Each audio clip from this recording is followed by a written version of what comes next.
L'actualité au Mali est au cœur de l'édito de ce jour. Le Mali, avec le dialogue national inclusif, une initiative lancée le week-end dernier par le président malien Ibrahim Boubacar Keïta. Et cette main tendue a été refusée par les partis politiques de l'opposition. Le chef de file de l'opposition, Soumaïla Cissé, qualifie ce dialogue de mise en scène. Pour analyser cette actualité, nous recevons notre éditorialiste Serge Mathias Somoji. Bonjour. Bonjour Vanessa Diasso, bonjour à Bamako, bonjour à Gao, à Kidal, bonjour à toutes et bonjour à tous.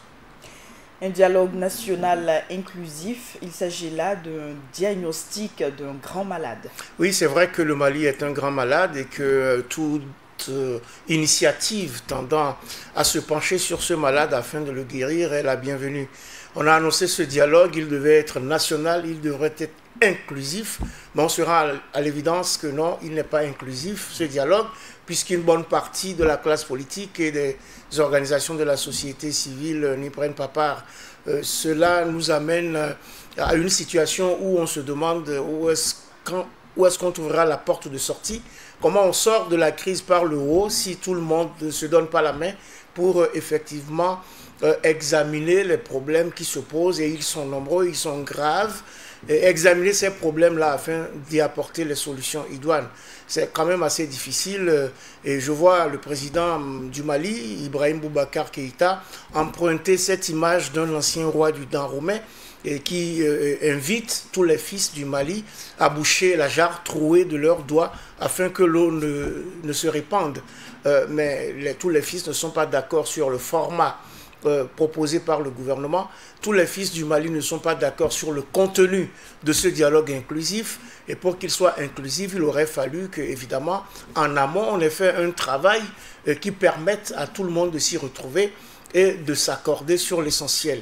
C'est vrai que le dialogue en lui-même est fait pour s'accorder sur des choses gravissimes, mais il y a sans doute un certain nombre de conditions qui peuvent amener des gens au dialogue, et malheureusement, depuis la crise, disons, il y a plusieurs crises dans la crise malienne, depuis déjà la crise qui a éclaté en 2012, qui s'est poursuivie par une crise institutionnelle et politique au sortir de la dernière présidentielle en 2018, le Mali cherche toujours ses marques et reste divisé. Alors, un dialogue national inclusif qualifié de mise en scène par l'opposition. Alors, comment donc expliquer cette attitude? Si l'opposition parle de mise en scène, c'est parce qu'elle a énoncé un certain nombre de préalables qui n'ont pas été validés. Il y a notamment le fait que pour l'opposition, ce dialogue n'est mis en œuvre que pour réviser la Constitution.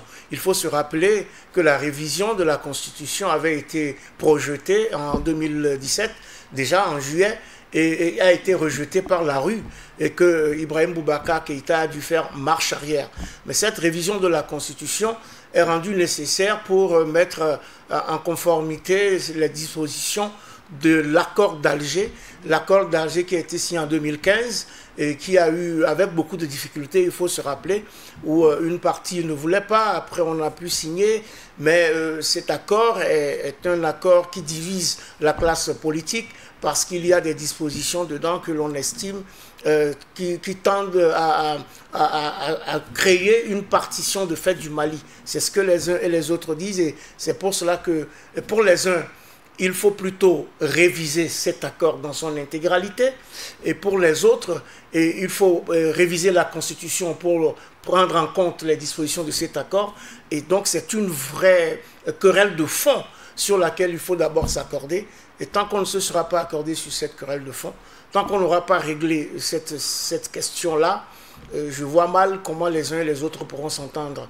Il y a aussi le fait que l'opposition avait souhaité que les décisions qui sortiraient de ce dialogue national inclusif appelé par le président Ibrahim Boubacar Keïta soient exécutoires, ce à quoi ils n'ont pas obtenu satisfaction. Donc plusieurs partis de l'opposition ont décidé de boycotter purement et simplement ce dialogue national inclusif, qui donc est un peu vidé de sa substance, même si il a fini par être lancé et que on attend de voir au cours de la semaine que ça va durer et les conclusions sur lesquelles ça va déboucher. Et maintenant, c'est vrai qu'il y a comme deux Mali dans cette affaire, et ce qui n'est pas de nature à produire des résultats qui tendraient à résoudre la vraie situation malienne, qui est une situation sécuritaire assez compliquée, qui vient s'aggraver d'une situation institutionnelle et politique difficile. Donc, alors que pour nous autres, quand on regarde bien la situation, le cœur de tout ce développement terroriste depuis quelques années est parti du Mali. Et pour nous autres, en regardant donc ce tableau, si on arrive à pacifier, à résoudre cette contradiction malienne, on arriverait aussi un peu à réguler la situation, ou en tout cas la crise terroriste auquel on fait face dans cette zone sahélienne. Alors, l'ancien président malien, Amadou Toumani Touré, est définitivement rentré à Bamako le week-end.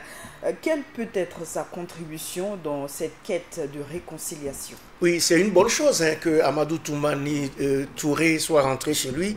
Cela prouve aussi que malgré les contradictions qu'il peut y avoir, malgré les difficultés, on peut partir de son pays et rentrer libre et participer un temps soit peu au développement et à la paix dans son pays. Mais Amadou Toumani Touré l'a bien dit, il ne fera plus de politique au Mali, mais cela ne veut pas dire qu'il ne reste pas sur certains bords influents et qu'il ne peut pas, n'est-ce pas, intervenir pour rapprocher certaines positions. Il faut espérer en tous les cas qu'il puisse user de son influence, puisque on a pu remarquer qu'il a été accueilli avec un certain enthousiasme. Donc il faut espérer que sa stature, ou en tout cas le crédit qui pourrait lui rester, contribue d'une manière ou d'une autre à rapprocher certaines positions, afin que dans tout ce jeu qui se mène actuellement, on arrive à trouver les bons compromis afin d'avancer. Bon, c'est vrai que Amadou Toumani Touré, qui a d'abord été considéré au Mali comme le soldat de la démocratie, puisqu'il a participé au coup d'État qui a renversé Moussa Touré suite aux manifestations qui ont été réprimées dans le sang. Et puis ensuite, il a pris la tête de l'État, a mis en place, a dirigé une période de transition, organisé des élections, puis cédé le pouvoir aux civils, et puis il s'est fait oublier un moment, il a créé une œuvre caritative, puis il a décidé qu'il reviendrait en politique. Donc il s'est fait élire donc en 2002 d'abord, puis en 2007, et puis c'est sous sa présidence, et il ne faut pas l'oublier, qu'on a eu donc ce déferlement terroriste donc au niveau du nord du Mali, d'abord sur fond de revendication de l'Azawad, donc, et sur fond de revendications séparatistes, jusqu'à ce coup d'État de 2012 qu'il a renversé. Il s'est retrouvé en exil au Sénégal. Il est déjà revenu au Mali à la Noël 2017, si je ne m'abuse, ou c'était 2018. En tout cas, il est revenu une première fois, il est reparti, et là, il rentre définitivement chez lui, et je trouve que c'est une bonne chose qu'il soit rentré. Je trouve que maintenant, il devrait, connaissant bien le Mali et connaissant bien les acteurs, il devrait pouvoir participer à l'œuvre de retour à la paix, de pacification, de pouvoir rapprocher les positions. Peut-être que sa voix sera entendue d'une manière ou d'une autre, en tout cas il faut l'espérer. On ose donc espérer que ce dialogue national inclusif va aboutir à des conclusions salutaires. Oui, il faut l'espérer fortement, Vanessa Diasso, parce qu'on ne peut rien, on ne peut arriver à rien sans dialogue en réalité.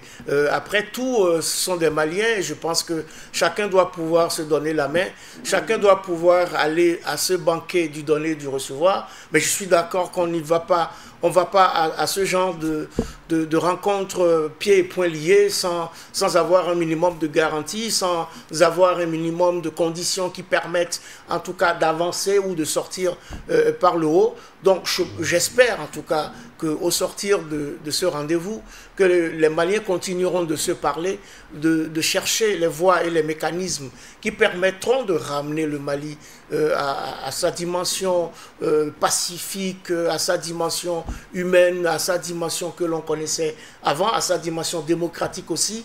Le tout étant qu'il faut garder à l'esprit que le Mali doit rester un et indivisible. Actuellement, quand vous voyez bien tout ce qui circule, on se rend bien compte que le jeu se joue entre ceux qui pensent qu'on est en train de vouloir diviser le Mali en 2 ou en 3 et ceux qui sont farouchement opposés à cette partition de fait.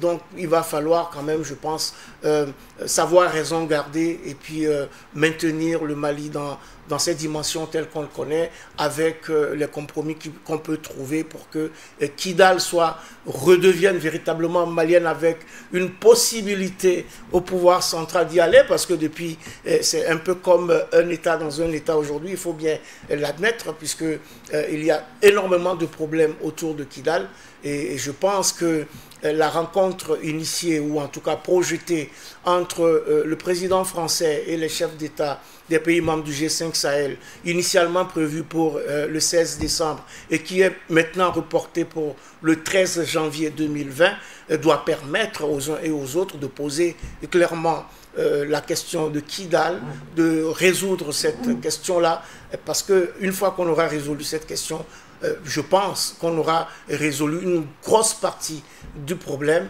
et qu'on aura avancé, pas seulement pour le Mali, mais pour toute la région. Merci à Serge Mathias Tomoudji. C'est tout pour l'édito de ce jour. Merci pour votre attention.